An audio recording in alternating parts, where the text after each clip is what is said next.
প্রিয় ছাত্রছাত্রীরা, আশা করি তোমরা প্রত্যেকে ভালো আছো।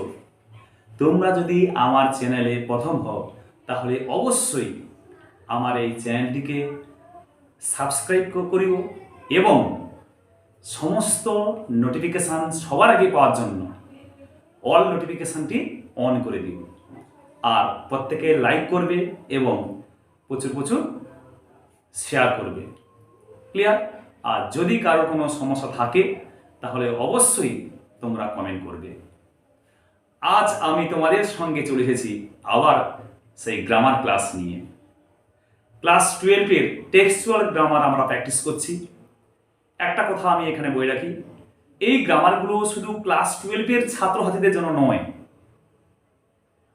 Class 7, class 8, class 9, class 10, class 11 সমস্ত ছাত্রছাত্রীদের জন্য এই গ্রামার ক্লাস।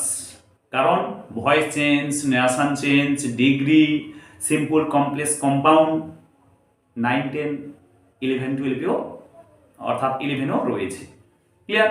তাহলে কোনো সমস্যা নেই। এবং যারা গ্রামার শিখতে ইচ্ছুক তাদের জন্য, সবার জন্য কিন্তু আমার এই গ্রামার ক্লাস। তাহলে এবারে আজ আমরা টেক্সচুয়াল গ্রামার প্র্যাকটিস করব। আজ English grammar practice set 3। Let us start. প্রথমে আজকে যে গ্রামারটা আমরা করব, fill in the blanks with appropriate articles and prepositions.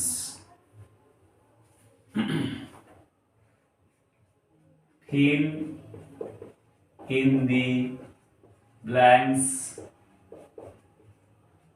with articles and preposition. prepositions.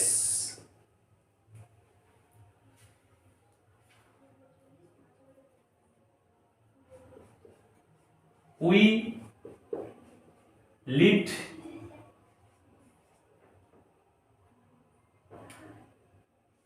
thus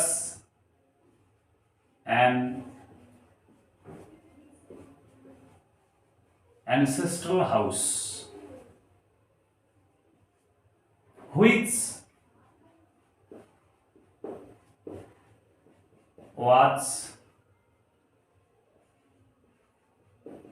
built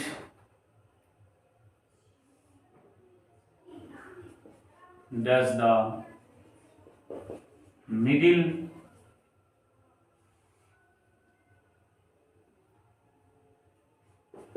of the 19th century. It was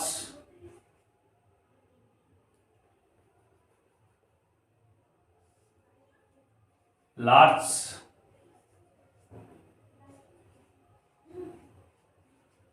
Paka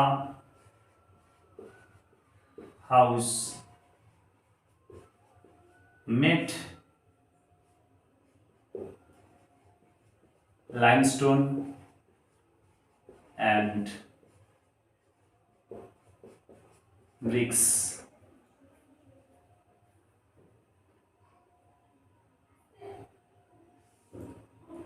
Does the mock street dash Rameswaram.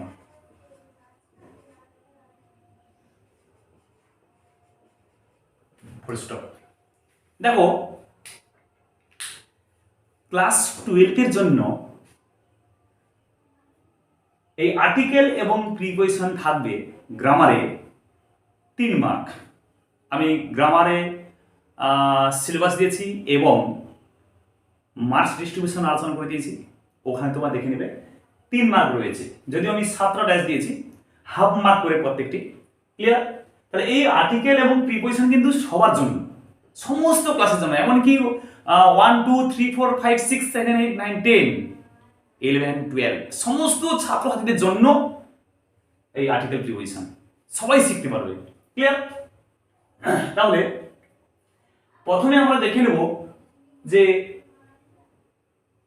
এই লাইনগুলো কোন passage থেকে নেওয়া হয়েছে।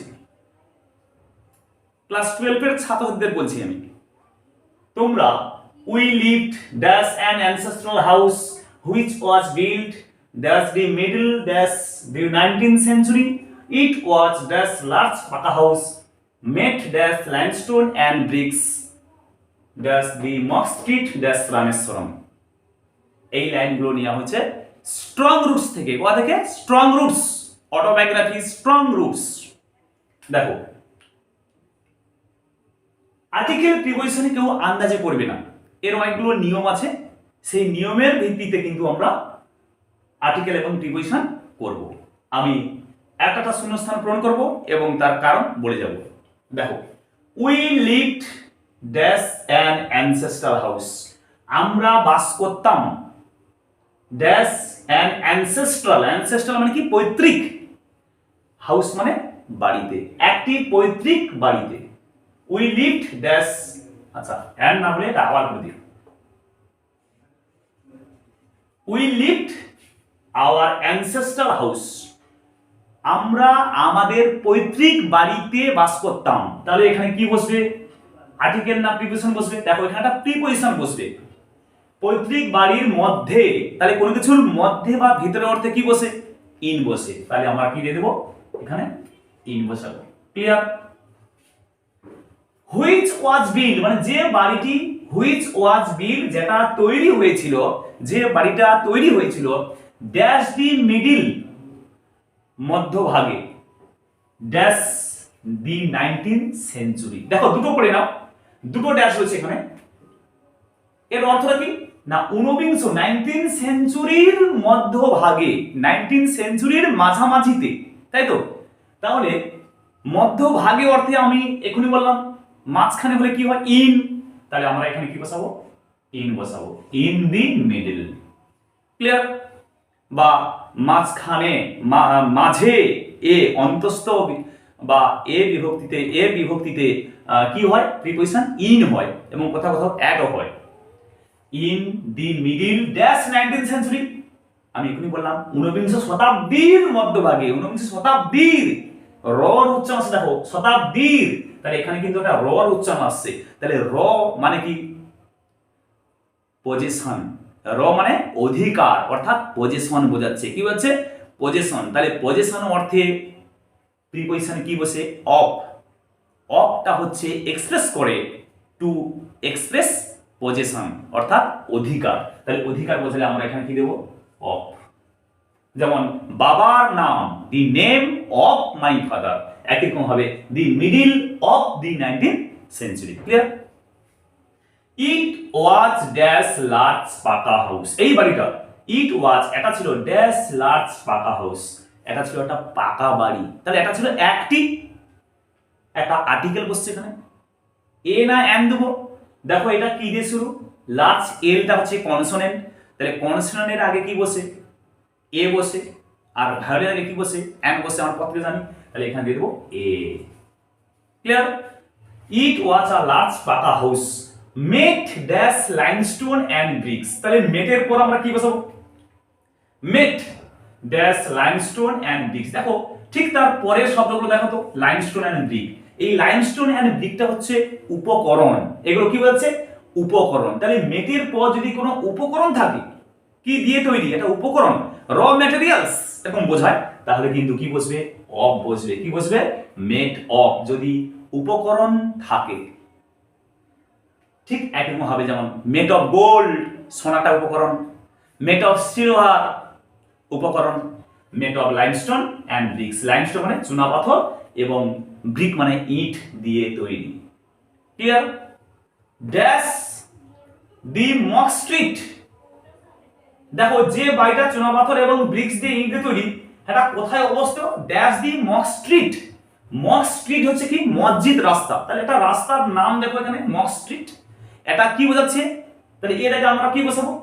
লোকেশন, তাহলে লোকেশন যদি বোঝায় তাহলে কিন্তু লোকেশন মানে কি জায়গা বা অবস্থান যদি হয় তাহলে অন বসে, কি বসে অন, তাহলে ও এন মনে রাখবে সবসময়, লোকেশন অর্থে অন বসে।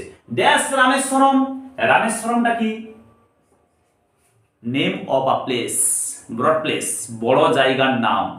তাহলে জায়গার নামের আগে কি বসে, বড় জায়গার নামের আগে ইন, আর ছোট জায়গার নামের আগে অ্যাট। তাহলে আমরা এই অর্থে এখানে কি দেবো, ইন রামেশ্বরম। তাহলে we lived in our ancestor house which was built in the middle of the 19th century. It was a large paka house made of limestone and bricks on the Mock Street in Rameswaram. Clear? পথে তুলে নাও।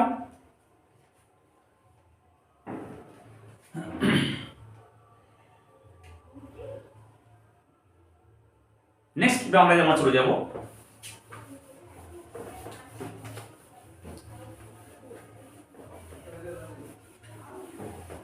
Next grammar হচ্ছে she left the train.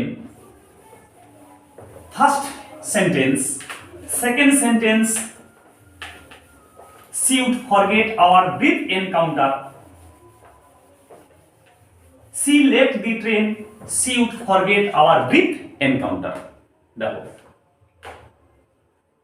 আচ্ছা, আগের গ্রামারে কোনো দাগ নামা দেওয়া হয়নি, অর্থাৎ গত ক্লাসে আমরা 11 পর্যন্ত করেছি, আজকে 12, এর আগে 12, এটা 13 হবে, 13 নম্বর। C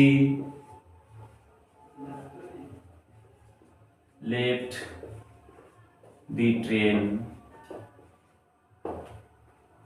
sorry, as soon as she left the train, as soon as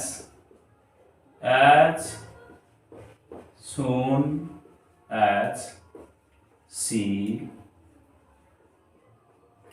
left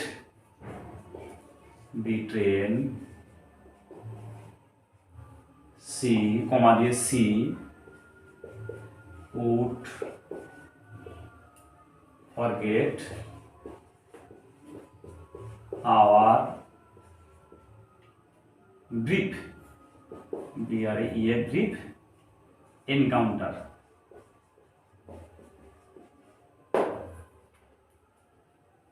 কি করতে হবে, ইউজ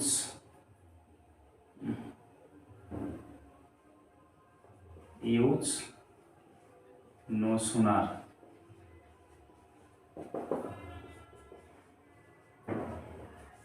than, দেখো ভেরি ভেরি ইম্পর্টেন্ট একটি গ্রামার, পরীক্ষা আসার সম্ভাবনা প্রচুর রয়েছে। as soon as she left the train she would forget our brief encounter. যেই মুহূর্তে সি লেফট দি ট্রেন, সে ট্রেনটি ত্যাগ করেছিল, ঠিক সেই মুহূর্তে সি উড ফরগেট, সে ভুলে যাবে আবার ব্রিফ এনকাউন্টার, আমাদের সংক্ষিপ্ত সাক্ষাৎকার। এনকাউন্টার মানে সাক্ষাৎকার, ব্রিফ মানে সংক্ষিপ্ত, সাক্ষাৎকার ভুলে যাবে। এই লাইনটি কোথা থেকে নেওয়া হয়েছে, the eyes have it, the eyes have it থেকে একটা ইম্পর্টেন্ট লাইন। ক্লিয়ার? দেখো নো সুনার দিয়ে এই বাক্যটিকে জয়েন করতে হবে বা নো সুনার ব্যবহার করতে হবে। তা আমরা প্রত্যেকে জানি যে বাক্যে অ্যাজ সুন অ্যাজ থাকলে অ্যাজ সুন অ্যাজ এর পরিবর্তে আমরা কি ব্যবহার করি, নো সুনার ব্যবহার করি। তাহলে নো সুনার ব্যবহার করে অ্যাজ সুন অ্যাজ বাক্যটা অ্যাফার্মেটিভ, অ্যাজ সুন অ্যাজ থাকা মানে বাক্যটি হ্যাঁ বাচক, আর নো সুনার ব্যবহার করা মানে বাক্যটি কি হয়ে যাবে, নেগেটিভ অর্থাৎ না বাচক।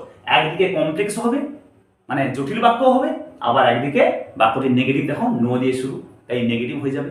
ঠিক আছে, এবার চলো নো সুনার দিয়ে যুক্ত করার নিয়ম কি না, ঠিক যেই মুহূর্তে এবং ঠিক সেই মুহূর্তে বোঝাতে আমরা কিন্তু বাক্যে নো সুনা ব্যবহার করি, অ্যাজ সুন অ্যাজ এর পরিবর্তে নো সুনা ব্যবহার করি। আর নো সুনা থাকা মানে অ্যাজ সুন অ্যাজ বাক্যে থাকবেই, তার পরিবর্তে আমরা নো সুনা ব্যবহার করব। তাহলে ঠিক যেই মুহূর্তে এবং ঠিক সেই মুহূর্তে, অর্থাৎ একটি কাজ শেষ হওয়ার সঙ্গে সঙ্গে যেন আরেকটা কাজ শুরু হয়ে গেছে। তখন আমরা নো সুনার ব্যবহার করব। দেখো নো সুনার মানে যেই না, তাহলে যেই না সি লেফট দি ট্রেন, সে ট্রেনটি ত্যাগ করলো, ঠিক সেই মুহূর্তে then she would forget our brief encounter, সে আমাদের সংক্ষিপ্ত সাক্ষাৎকার কি হবে ভুলে যাবে। ক্লিয়ার? এবার দেখো নো সুনার দিয়ে যখন আমরা বাক্যকে জয়েন করব তখন দুটি নিয়ম রয়েছে নো সুনার দিয়ে, দুটি গঠন রয়েছে। কি? একটা হচ্ছে নো সুনার হ্যাড ব্যবহার করা হয়, আর একটা নো সুনার ডিড ব্যবহার করা হয়। তুমি দুটো করতে পারো বা যে কোনো একটি করতে পারো। নো সুনার হ্যাড ব্যবহার করলে যে কাজটি আগে হয়েছে সেই ভার্বের পাস্ট পার্টিসিপল ফর্ম বসবে, আর নো সুনার পর ডিড ব্যবহার করলে কি হবে ভার্বের প্রেজেন্ট রূপ বসবে। ক্লিয়ার? তাই নো শোনার পরে হ্যাড ব্যবহার করলে ভার্বের থার্ড রূপ বসবে, কারণ হ্যাডের পর ভার্বের থার্ড রূপ বসে আমরা প্রত্যেকে জানি। আর ডিড ব্যবহার করলে তারপর কি বসবে ভার্বের পাস্ট রূপটা আমি ডিডের মধ্যে দিয়ে দিয়েছি, তাই যে ভাবটা আছে তার প্রেজেন্ট রূপ বসবে। আমি দুভাবে করে দিচ্ছি, দেখে নাও। নো শোনার, তাই নো শোনা লিখলাম প্রথমে, ঠিক আছে? যেই না নো শোনার পর কি লিখবো আমি না যে কাজটি আগে হয়েছে, দুটি কাজের মধ্যে যে কাজটি আগে হয়েছে, কোন বাক্যের কাজটা আগে হয়েছে? আগে সে ট্রেনটা ত্যাগ করেছিল, তারপর সে ভুলে যাবে, তাহলে এই বাক্যের কাজটি আগে হয়েছে, তাহলে এই বাক্যের সাবজেক্ট কি সি, তাহলে আমি কি লিখবো সি লিখবো। ক্লিয়ার? সির পর কি হবে সরি নো শোনার পর হ্যাড বসবে আগে, হ্যাড, নো শোনার had. Clear?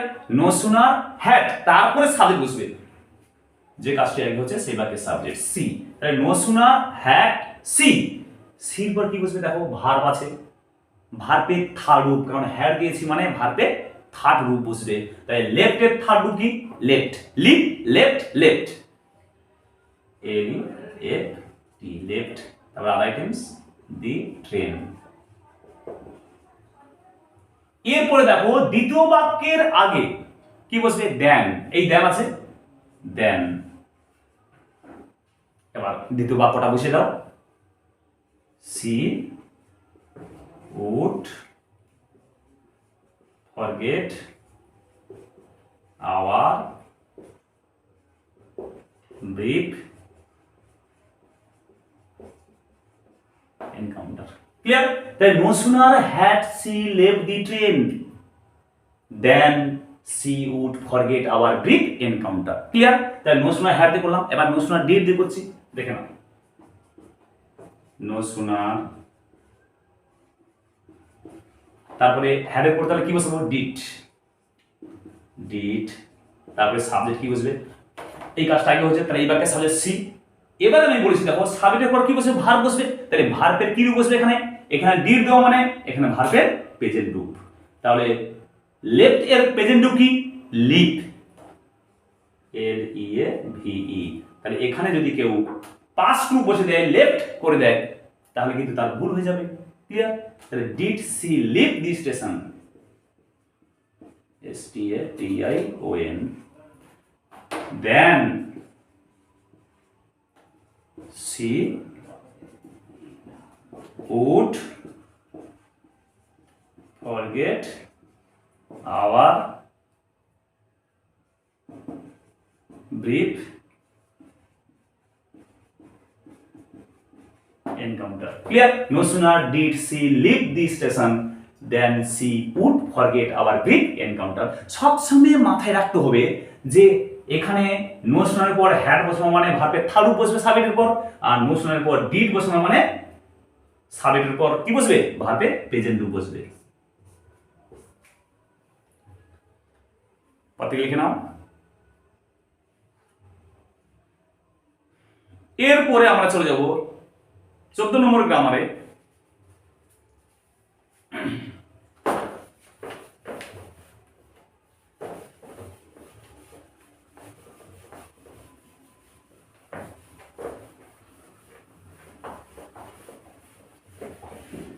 All the answers were different.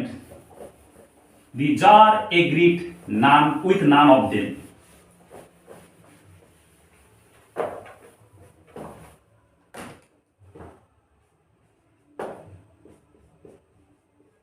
all the answers were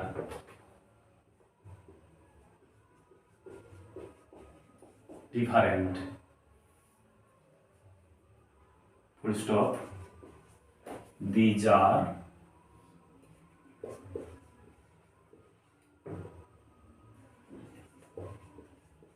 agreed with none of them. কি করতে হবে? Simple sentence.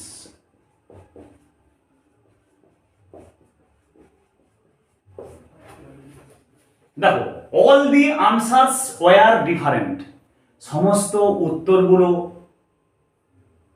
ছিল ডিফারেন্ট মানে ভিন্ন। The second sentence, the jar agreed, czar মানে রাজা, রাশিয়ার সম্রাটকে জার বলা হয়। The jar agreed with none of them, তাই জার কারুর সঙ্গে রাজি হয়নি। এই লাইনগুলো কোন প্যাসেজ থেকে নেওয়া হচ্ছে? থ্রি কোশ্চেন থেকে নেওয়া হয়েছে। কি করতে হবে? সিম্পল সেন্টেন্স করতে হবে, তাহলে জয়েনিং করতে হবে, একটা বাক্যে ছোট বাক্যে রূপান্তরিত করতে হবে। তাহলে দেখো, দুটো বাক্য রয়েছে, এই দুটো বাক্যকে জয়েনিং করে সিম্পল সেন্টেন্স করতে হবে। তাহলে কিভাবে আমরা করব? দেখো, all the answers were different, the jar agreed with none of them. তাহলে আগে বাংলায় করে নাও। সমস্ত উত্তরগুলো ভিন্ন হওয়ায়, all the answers were different, তার সমস্ত উত্তরগুলি ভিন্ন হওয়ায় যার কারুর সঙ্গে রাজি হয়নি। ঠিক আছে, সমস্ত উত্তরগুলো ভিন্ন হওয়ায় যার কারুর সঙ্গে রাজি হয়নি। তাই দেখো, ভিন্ন হওয়ায় দুটি বাক্যের সাবজেক্ট দেখো, অল দি আনসার্স, আর দ্বিতীয় বাক্যের সাবজেক্ট কি? দি জার। তাহলে প্রথম বাক্যের সাবজেক্ট অল দি আনসার্স, দ্বিতীয় বাক্যের সাবজেক্ট হচ্ছে দি জার। তাহলে এখানে দুটি বাক্যের সাবজেক্ট কিন্তু আলাদা, প্রথমে অল দি আনসার্স আর দ্বিতীয় বাক্য হচ্ছে দি জার। তাহলে দুটি বাক্যের সাবজেক্ট কিন্তু আলাদা। দুটি বাক্যের সাবজেক্ট যদি একই হয় তাহলে কিন্তু আমরা দুটি বাক্যকে সিম্পল সেন্টেন্স করব প্রেজেন্ট আর পার্টিসিপল ব্যবহার করে। আর দুটি বাক্যের সাবজেক্ট যদি আলাদা হয় তাহলে কিন্তু পার্টিসিপল হবে না। ঠিক আছে, তখন আমরা কি করব? দুটি বাক্যের সাবজেক্ট যদি আলাদা হয় তাহলে আমরা যুক্ত করব by using nominative absolute. Nominative absolute clear? তাহলে নমিনেটিভ অ্যাবসলিউটটা কি না, দুটি বাক্যের সাবজেক্ট কিন্তু আলাদা হতে হবে এবং দুটি বাক্য কারণ ফলাফল বোঝাবে। ক্লিয়ার? দেখো, এই নমিনেটিভ অ্যাবসলিউট মানে হচ্ছে ডিফারেন্ট সাবজেক্ট। দেখো, a subject different subject, same subject নয়। পার্টিসিপলের ক্ষেত্রে সেম সাবজেক্ট হয় বেশিরভাগ, কিন্তু নমিনেটিভ অ্যাবসলিউটের ক্ষেত্রে ডিফারেন্ট সাবজেক্টস। ক্লিয়ার? তাহলে এখানে তো ভিন্ন সাবজেক্ট রয়েছে, তাই এটাকে আমরা নমিনেটিভ অ্যাবসলিউট দ্বারা যুক্ত করব। আর নমিনেটিভ অ্যাবসলিউট দ্বারা যুক্ত করার সময় তোমাকে কিন্তু একটা জিনিস খেয়াল রাখতে হবে, প্রথমে কিন্তু ভার্বের সঙ্গে আইএনজি যুক্ত হবে না। নমিনেটিভ অ্যাবসলিউটের সময় আমরা কি করব না, সাবজেক্টের পর যে কাজটা আগে হবে সেই বাক্যের সাবজেক্টের পর ডু ভার্বের ক্ষেত্রে হ্যাভিং, আর বি ভার্বের ক্ষেত্রে কি বসবে? শুধু বি ভার্বের ক্ষেত্রে বিং। ক্লিয়ার? দেখো, এখানে কি ভার্ব আছে? ওয়্যারটা আছে। ওয়্যারটা কি ভার্ব? Be verb. পাস্ট টেন্সে বি ভার্ব কি? Was wire. প্রেজেন্ট টেন্সে অ্যাম ইজ আর। তাহলে am is R was wire এই পাঁচটা বি ভার্ব রয়েছে এবং বি। ঠিক আছে, এইগুলো এটা বি ভার্ব বলে আমরা বির সঙ্গে আইএনজি যুক্ত করব, কারণ ওয়্যারের সঙ্গে তো আইএনজি যুক্ত হয় না, তাই এগুলো কিন্তু বি ভার্ব। তাই আমি এখানে কি করব? বিং। কি লিখব? বিং। তাহলে এই বিংটা ভার্ব প্লাস আইএনজি, এখানে ডু ভার্ব বলে কি হতো? হ্যাভিং, আর ভার্বের থার্ড হতো। ঠিক আছে, তাহলে এই বিংটা কোথায় লাগবো? সাবজেক্টের পরে। কেন না, যেহেতু নমিনেটিভ অ্যাবসলিউট, দুটো বাক্যের সাবজেক্ট আলাদা, তাই সাবজেক্টের পরে কিন্তু ভার্ব প্লাস আইএনজি বসবে। এবার আমি করে দিচ্ছি, দেখো, অল দি আনসার্স বিং। তাহলে এখানে দেখো সাবজেক্টের পরে বসছে বিং। বিং ডিফারেন্ট, তাই ডিফারেন্ট প্রথম বাক্য শেষ হয়ে গেল। তাহলে প্রথম বাক্য শেষ হয়ে গেলে কিন্তু একটা কি দিতে হবে, কমা চিহ্ন দিতে হবে, দিয়ে দ্বিতীয় বাক্য দি যার agreed with none of them. Clear? All the answers being different, these are agreed with none of them. হয়ে গেল 14। এবার 15 নম্বর গ্রামার দেখো।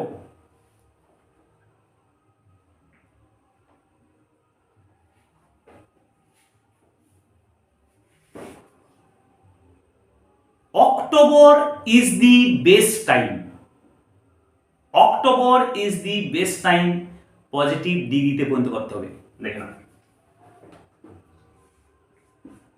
October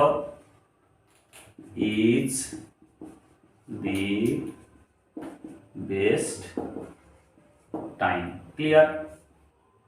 positive degree, positive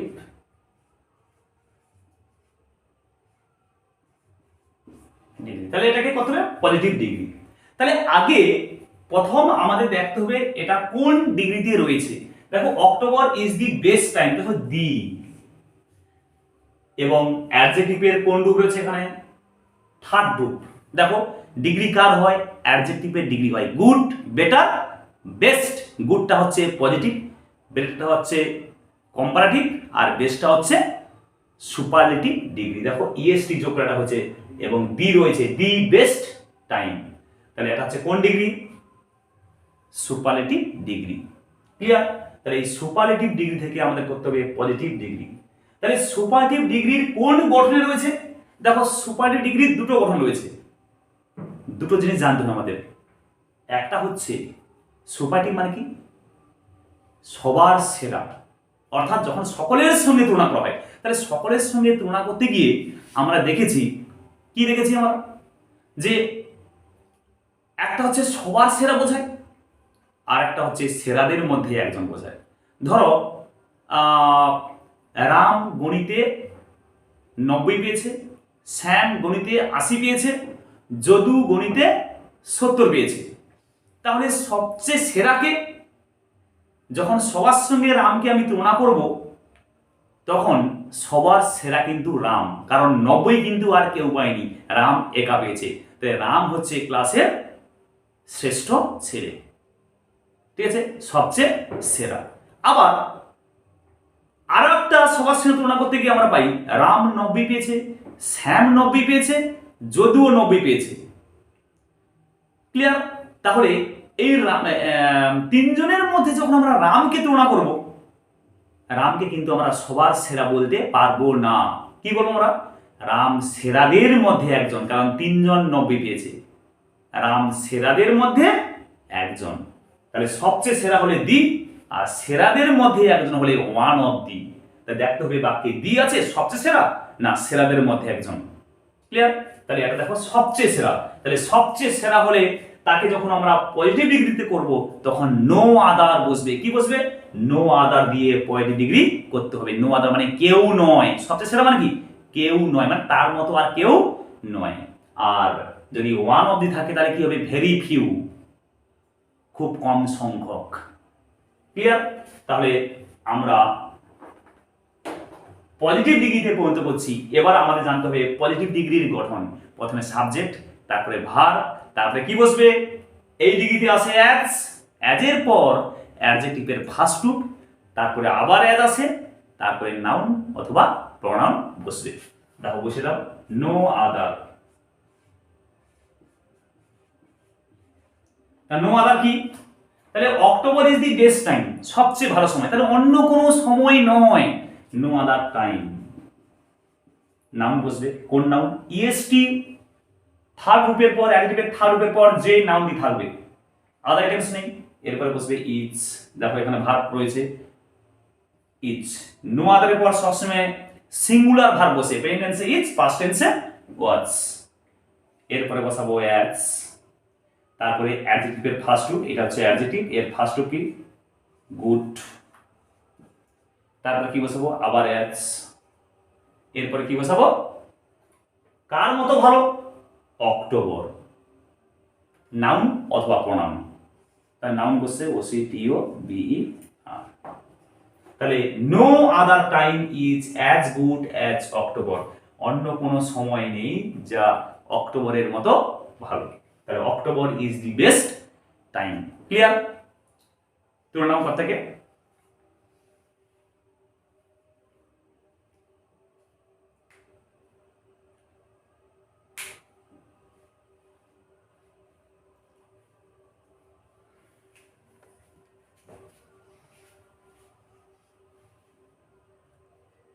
Next grammar. The hermit listened to the jar, but answered nothing. Make it a complex sentence. দেখো,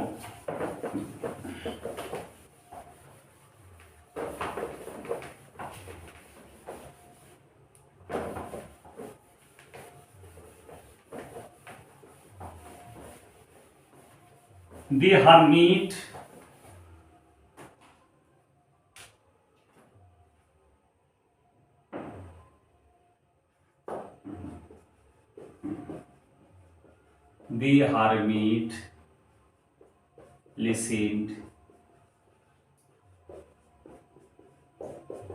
to the jar,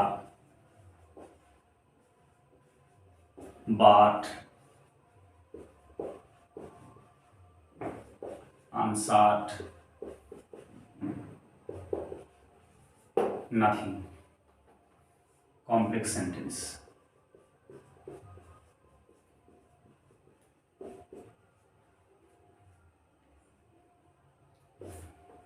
Clear?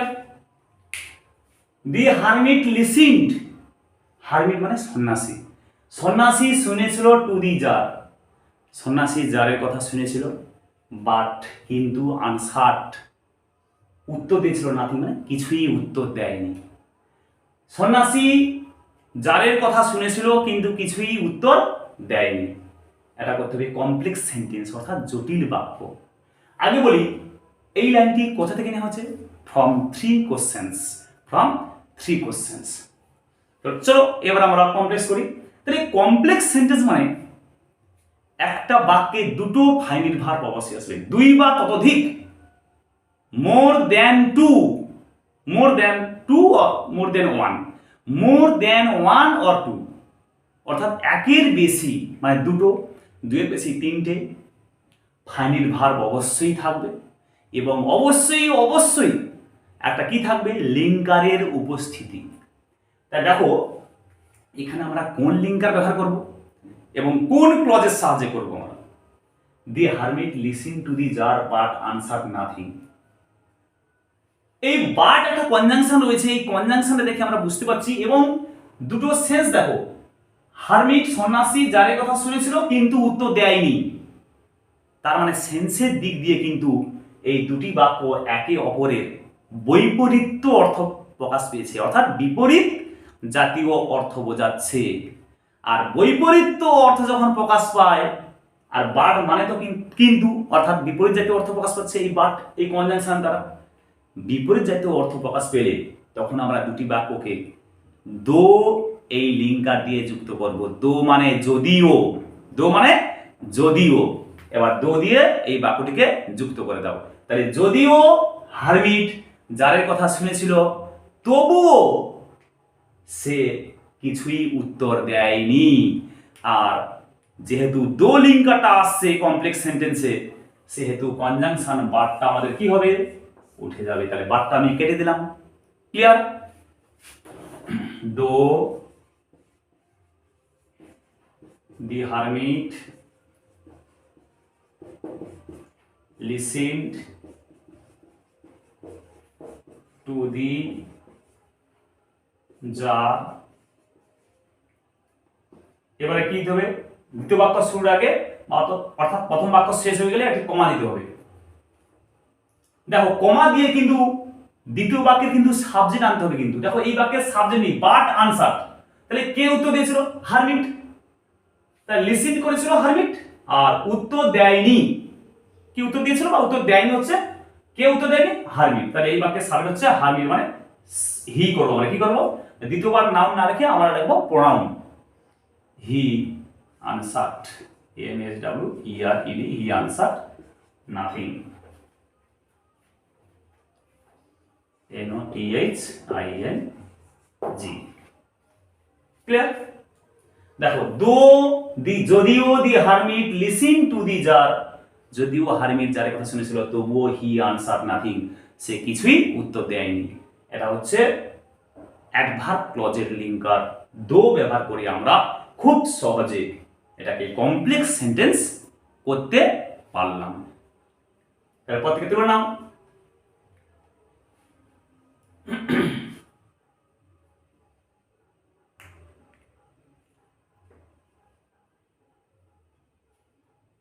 Clear?